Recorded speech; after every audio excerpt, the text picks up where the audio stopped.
খুদে পড়ুয়াদের ডিহাইড্রেশন রুখতে রাজনগরের খাসবাজার প্রাথমিক বিদ্যালয়ে চালু হলো ওয়াটার বেল। দিন দিন বাড়ছে তাপপ্রবাহ। প্রচণ্ড এই তাপপ্রবাহে নাজেহাল হয়ে পড়েছে জনজীবন। প্রচণ্ড গরমে বাড়ির বাইরে বেরোনো দুঃসাধ্য হয়ে পড়েছে। এই পরিস্থিতিতে বাচ্চারা স্কুলে গিয়ে যাতে কোনো রকম শারীরিক সমস্যার মধ্যে না পড়ে, সে লক্ষ্যে বিদ্যালয়ের মধ্যে ওয়াটার বেল প্রকল্প শুরু করা হলো। প্রচণ্ড গরমে শরীরে জলের কোনো রকম ঘাটতি হলেই ডিহাইড্রেশন দেখা যায়।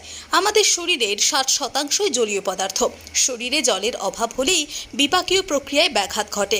প্রচণ্ড গরমে শরীর থেকে ঘাম নির্গত হওয়ার ফলে শরীরে জলের পরিমাণ কমে আসে। পাশাপাশি মলমূত্র ত্যাগ করার সময় জলের পরিমাণ কমে যায়। শরীরে এই জলের ঘাটতি সময় মতো পূরণ না হলে ডিহাইড্রেশন দেখা যায়। আর প্রচণ্ড গরমে ডিহাইড্রেশন রুখতে ঘন ঘন জলপানের প্রয়োজন হয়।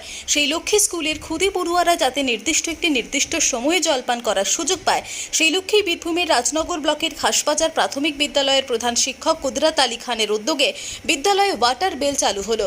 বিদ্যালয় চলাকালীন প্রতি 1 ঘন্টা অন্তর ওয়াটার বেল বাজবে। বেল বাজলেই প্রতিটি শ্রেণীকক্ষের বাচ্চারা নির্দিষ্ট জায়গায় এসে জলপান করবে।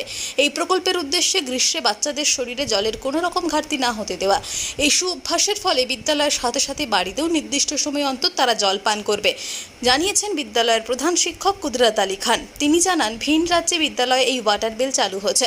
সংবাদ মাধ্যমে দেখে তিনি অনুপ্রাণিত হয়ে নিজ বিদ্যালয়ে ওয়াটার বেল প্রকল্পটি চালু করার কথা মাথায় আসে।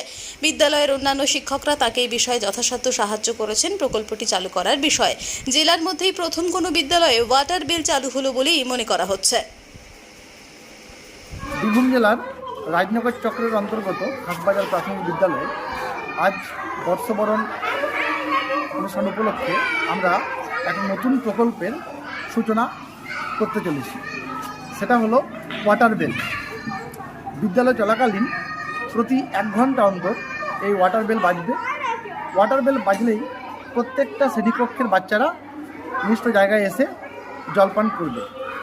এতে এই প্রচণ্ড গ্রীষ্মের যে দাবদাহ, তার ফলে বাচ্চাদের শরীরে যে জলের ঘাটতি দেখা দেয়, সেই ঘাটতি মিটবে এবং এই সুঅভ্যাস তাদের মধ্যে গড়ে উঠলে তারা বাড়িতেও নির্দিষ্ট সময় অন্তর জলপান করবে।